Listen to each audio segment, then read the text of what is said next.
প্রতিবারই ঝড় জলোচ্ছ্বাসের সামনেই বুক চিতিয়ে দাঁড়ায় বাংলাদেশের ফুসফুস নামে পরিচিত সুন্দরবন। এবারও উপকূলসহ পুরো দেশকে বিশাল ক্ষয়ক্ষতির হাত থেকে বাঁচিয়েছে সুন্দরবন, বাঁচিয়েছে বহু মানুষের প্রাণ। ধীরে ধীরে দুর্বল হয়েছে ঘূর্ণিঝড় রিমাল। সিডর, আইলা, আমফান, ইয়াসের পর এবার রিমালের তাণ্ডবে লণ্ডভণ্ড হয়েছে দেশের উপকূলীয় অঞ্চল। তবে ক্ষয়ক্ষতি এবং প্রাণহানি ঠেকাতে সবসময়ের মতো এবারও ঢাল হয়ে দাঁড়িয়েছিল সুন্দরবন, যে কারণে অনেকাংশেই কমেছে প্রাণহানি, কমেছে ক্ষয়ক্ষতি।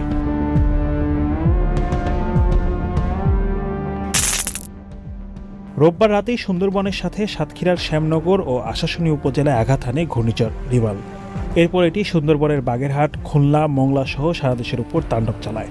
তবে প্রবল শক্তিধর এই ঘূর্ণিঝড় সাতক্ষীরা সহ দেশের অন্যান্য জেলাগুলোতে